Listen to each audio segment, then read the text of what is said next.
Aujourd'hui, nous allons parler de l'analyse des risques financiers pesant sur la biodiversité et dans les portefeuilles. Donc la question que j'ai envie de vous poser, c'est, savez-vous analyser les risques pesant sur la biodiversité dans vos portefeuilles? Dans les portefeuilles d'investissement ou de crédit, le lien entre finance et biodiversité reste souvent flou. Alors que ici, le mot-clé, c'est la double matérialité. Analyse des pressions et des impacts sur la biodiversité. Analyser les risques liés à la biodiversité exige une approche spécifique, la double matérialité. Cela signifie mesurer l'impact du portefeuille sur la biodiversité, ça c'est les pressions, et mesurer la dépendance du portefeuille à la biodiversité, les vulnérabilités aux pertes des écosystèmes. Cette double lecture est cruciale pour identifier les risques financiers associés aux dommages causés à la nature et comprendre comment la dégradation de la biodiversité fragilise les modèles économiques.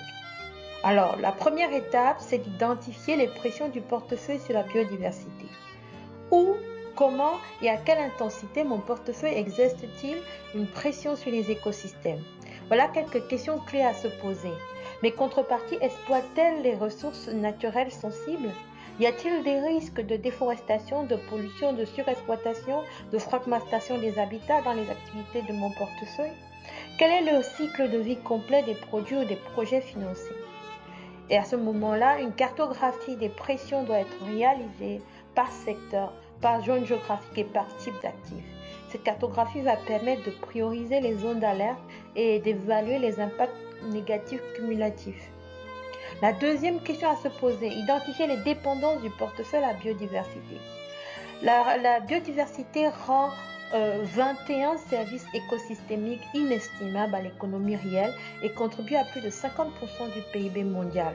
Du fait de la disparition accélérée de ces services, des pans entiers de l'économie sont à risque.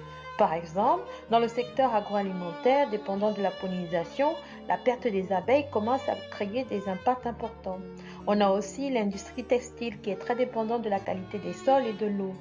Le but ici dans l'analyse des dépendances, c'est d'identifier les chaînes de valeur exposées à des écosystèmes en stress et évaluer leur niveau de résilience.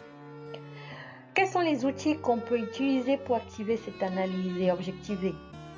Déjà, on a les indicateurs de biodiversité les plus connus, le Globio, le MSA. On a la base de données encore, Exploring Natural Capital Opportunity Risk and Exposure, qui est vraiment une mine d'or pour pouvoir faire les analyses de double matérialité sur la biodiversité. On a aussi la méthodologie de l'OCDE qui est très efficace pour évaluer les risques pesant sur la biodiversité et le cadre TNFD qui est aussi en fort développement. Qu'est-ce qu'on attend de nous finalement? On attend une intégration stratégique de la biodiversité dans la gestion des risques bancaires et financiers. Il faudra définir un appétit au risque aligné avec le Global Biodiversity Framework, qui sont finalement les 23 objectifs clés de,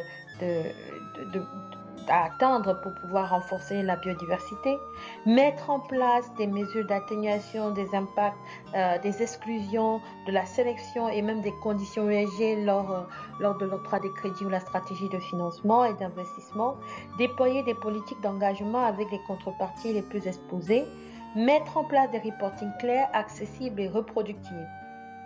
Alors la question que j'ai envie de vous poser finalement, savez-vous évaluer les pressions et les dépendances de votre portefeuille par rapport à la biodiversité?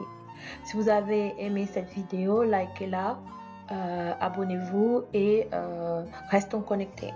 Partagez-la aussi.